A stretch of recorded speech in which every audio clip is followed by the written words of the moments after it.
नमस्कार दोस्तों, मैं सुशांत प्रताप सिंह और आप देख रहे हैं यूपी न्यूज। आज संसद में जो नज़ारा देखने को मिला वो न सिर्फ चौंकाने वाला है बल्कि हमारे लोकतंत्र के लिए बेहद शर्मनाक भी।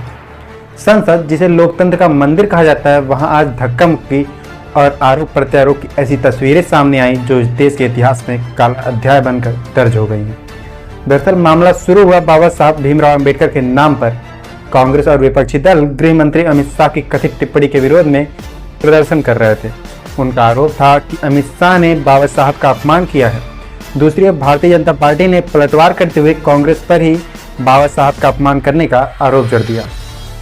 बात यहां तक तो राजनीतिक लग रही थी, लेकिन अचानक हालात हिंसक हो गए। संसद के बाहर धक्का मुक्की की नौबत आ गई।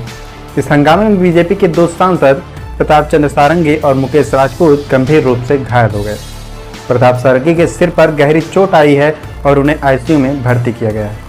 डॉक्टरों के मुताबिक उनके सिर पर गहरा घाव है और काफी खून बह चुका है।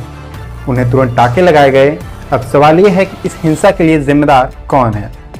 बीजेपी सांसद प्रताप चंद्र सारंगी ने सीधे सीधे राहुल गांधी पर इसका आरोप लगाया है।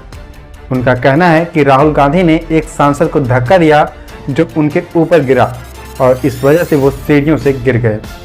केंद्रीय मंत्री किरण रिजिजू ने भी राहुल गांधी पर निशाना साधते हुए कहा कि संसद कोई शारीरिक ताकत दिखाने का प्लेटफॉर्म नहीं है। बीजेपी सांसद निशिकांत दुबे ने तो राहुल गांधी पर और भी कड़े आरोप लगाए। उन्होंने कहा कि राहुल का व्यवहार गुंडों जैसा था। दुबे का बयान था कि यह देश ऐसे गुंडागर्दी करने वाले नेताओं को बर्दाश्त नहीं करेगा। राहुल गांधी ने हमारे बुजुर्ग सांसद को धक्का देकर गिरा दिया। वहीं दूसरी ओर राहुल गांधी ने इन आरोपों को सिरे से खारिज कर दिया। उन्होंने अपनी सफाई में कहा कि जब वो संसद के अंदर जाने की कोशिश कर रहे थे तो बीजेपी सांसद उन्हें रोकने और धमकाने की कोशिश कर रहे थे। राहुल का कहना है कि बीजेपी उनके खिलाफ झूठे आरोप लगाकर अपनी राजनीति चमका रही है। लेकिन सवाल यह है कि आखिर ये सब क्यों हो रहा है?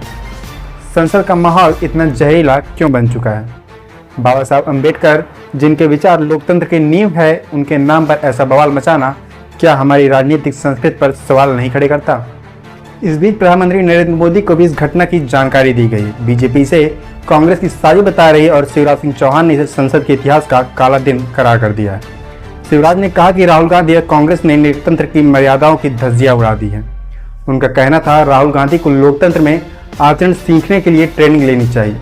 लेकिन सच्चाई तो यह है कि चाहे सरकार हो या विपक्ष, दोनों ही जनता के मुद्दे से पूरी तरह भटक चुके हैं।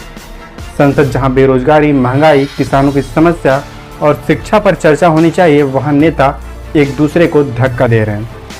क्या यही हमारे देश के लोकतंत्र का स्तर है? इस घटना ने एक बार फिर साबित कर दिया कि हमारे नेताओं के लिए जनता नहीं बल्कि अपनी राजनीति ज़्यादा मायने रखती है। राहुल गांधी और बीजेपी दोनों एक दूसरे पर आरोप लगा रहे हैं, लेकिन जनता से जुड़े सवालों का जवाब कोई नहीं दे रहा। तो दोस्तों, अब ये तय करना आपके हाथ में है कि आप किसे सही मानते हैं। क्या यह सत्ता और विपक्ष दोनों की विफलता नहीं है? अपनी राय में कमेंट सेक्शन में जरूर बताएं और वीडियो इन्फॉर्मेटिव लगे तो वीडियो को लाइक और शेयर करें।